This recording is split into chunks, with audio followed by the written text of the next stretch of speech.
Hey parents, it's Mr. Molo. I just want to make a quick video here before conferences to kind of talk about some of the stuff on the back end. This way the short 5-minute conference we have can be spent talking about your child and not really some of the resources we have.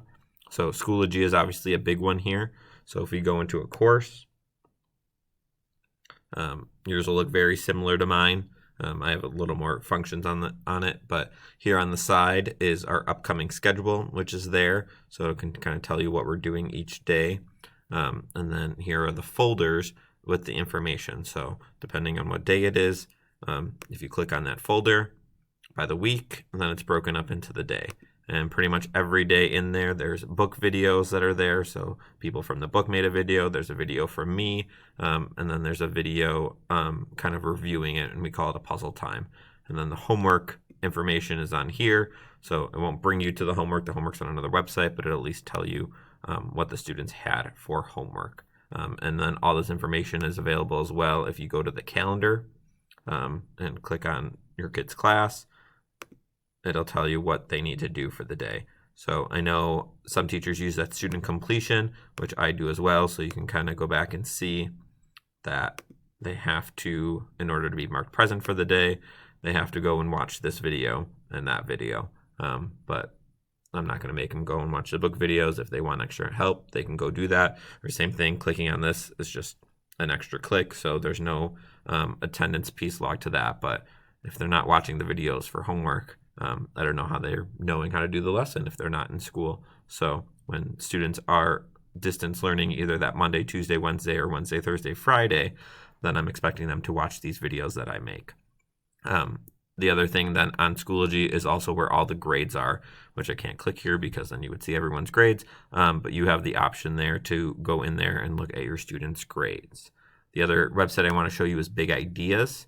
So it'll look very similar on the student end. So they will have a resource page where it'll have this online book, and they'll have a couple things there. They'll have an assignments page. So everything that is upcoming is due there. Yours will have a little lock here because it starts on the 12th at 7:08. And if it's not October 12th at 7:08, it'll be locked and it'll tell you you can't start it until then.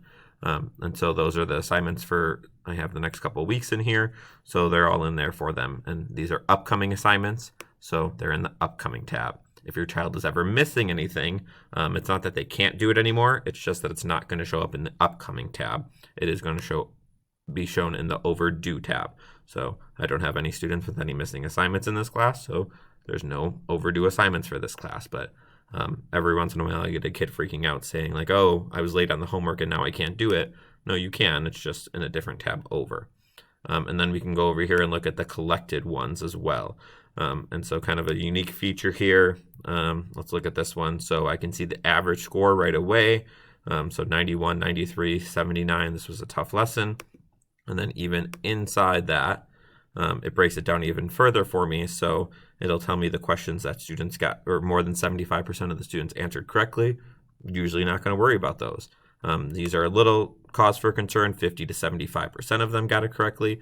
And then these are the ones that we talk about right away in the morning. The ones that more than 50% of the students answered incorrectly. So that's ones that we talk about. Your student view will look kind of like this. They can also go back and see which questions they got wrong on the homework. And then there's even a little video there for them to kind of help guide them through it. So after they submit, they can kind of see what they got wrong. Big Ideas is something parents don't have access to, but the kids can obviously all see this and they're very familiar with it because they've all done their homework through it. Schoology is something that parents should have access to. I just looked and about half of you are signed up. If you're not signed up, let me know. I can get you the access code and give you the information on how to sign up. And I look forward to speaking with you at conferences.